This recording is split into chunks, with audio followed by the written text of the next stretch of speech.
తెలుగుదేశం పార్టీలో ఒక తర్జన భర్జన అయితే కొనసాగుతోంది. ఆ తర్జన భర్జన ఏంటి అనేది ఇంకా బయటికి రావట్లేదు. ఏంటి ఇందులో కీలకమైన అంశాలు 2 పాయింట్లు. ఒకటి, అమరావతి విషయంలో 2028కి ఫేజ్ 1 పూర్తి చేయాలి ఎట్టి పరిస్థితుల్లో. పూర్తి చేయకపోతే మళ్ళీ దాన్ని వాయిదా పెట్టుకొని, దాన్ని అడ్డు పెట్టుకొని, అది పూర్తి చేయాలంటే మేము మళ్ళీ అధికారంలోకి రావాలి అని చెప్పి ప్రచారంలోకి వెళ్ళాలి.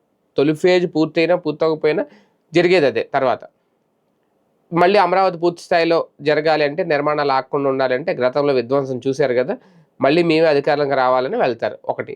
అయితే రైతులు నమ్మే పరిస్థితిలో ఉన్నారా లేదా అనేది ఇక్కడ చాలా కీలకమైన అంశం.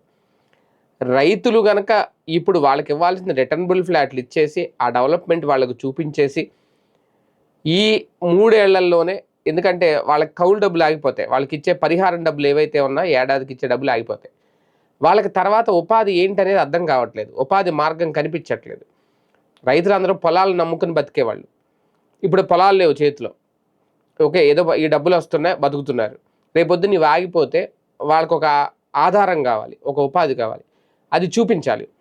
చూపించకుండా మళ్ళీ మేము వస్తే పొడిగిస్తాంలే, సాగదీస్తాంలే అంటే ఈ లోపల వాళ్ళు ఇబ్బంది పడతారు. ఇన్సెక్యూర్ ఫీలింగ్ అయితే ఉంటుంది, కొన్ని గ్రామాల రైతుల్లో ఉంది. కాకపోతే తప్పని పరిస్థితుల్లో భూములు అయితే ఇస్తున్నారు, ఇచ్చేశారు కూడా చాలా వరకు.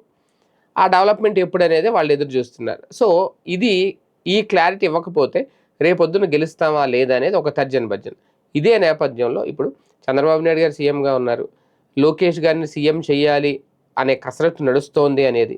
కానీ ఎప్పట్లో అది తీసుకుంటే రాంగ్ స్టెప్ అవుతుందా అనేది ఒక తర్జన భర్జన. అందుకే పార్టీలో కూడా కొంతమంది సీనియర్లు వ్యతిరేకిస్తున్నారు లోకేష్ నాయకత్వంలో పనిచేయడానికి అనేది సోషల్ మీడియాలో కొన్ని పోస్టులు అయితే వస్తున్నాయి. అది ఎంతవరకు వాస్తవం అనేది తెలియదు.